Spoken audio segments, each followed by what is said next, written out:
आणि आता इतरही बातम्या पाहूयात। बातमी नाशिकमधल्या राज ठाकरेंच्या दौऱ्याची आहे। राज ठाकरेंच्या या दौऱ्यात आज वेगळंच नाट्य घडलं।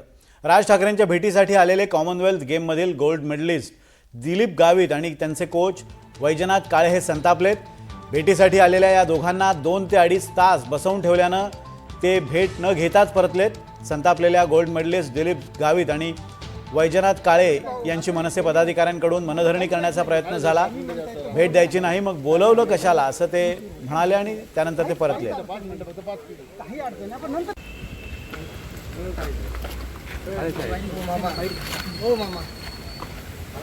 हे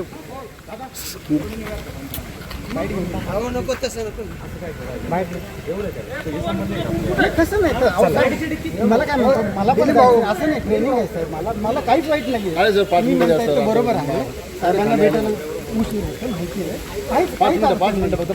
काही अडचण नाही आपण नंतर भेटू ना काहीच प्रॉब्लेम नाही आपण नंतर भेटू काय अडचण नाही म्हणजे असं काही राग वगैरे काही नाही मनामध्ये आपण नंतर भेटू काय आणि याच विषयी बोलण्यासाठी राहुल वाघ आपल्यासोबत आहेत। राहुल, अखेर यांनी संताप व्यक्त केल्यानंतर ते निघून गेलेत। आता मनसेची काय भूमिका आहे? राज ठाकरेंनी या संदर्भात काही विचारणा केली आहे का?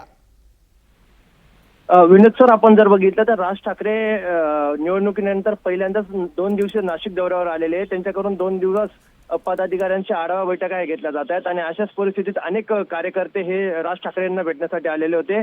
त्यापैकीच राज ठाकरेंच्या भेटीसाठी आलेले कॉमनवेल्थ गेम मधील गोल्ड मेडलिस्ट दिलीप गावित आणि त्यांचे कोच वैजनाथ काळे हे जवळपास 2 तासापासून या ठिकाणी बसून होते, परंतु राज ठाकरे हे वेगळ्या कामात व्यस्त असल्याने त्यांची भेट होऊ शकलेली नव्हती। त्यामुळे दोघांनी संताप व्यक्त करून त्या ठिकाणून काढता पाय घेतलेला होता। या संपूर्ण परिस्थितीनंतर शहराध्यक्ष व काही कार्यकर्त्यांकडून त्यांची समजूत देखील काढण्याचा प्रयत्न केला गेला, परंतु ते त्या मनस्थितीत नव्हते। ते गाडीत बसून निघून गेलेले, परंतु राज ठाकरेंकडून या संदर्भात कोणतीही विचारपूस अद्याप करण्यात आलेली नाही। विनोद सर, धन्यवाद राहुल दिलेल्या अपडेट्स बद्दल।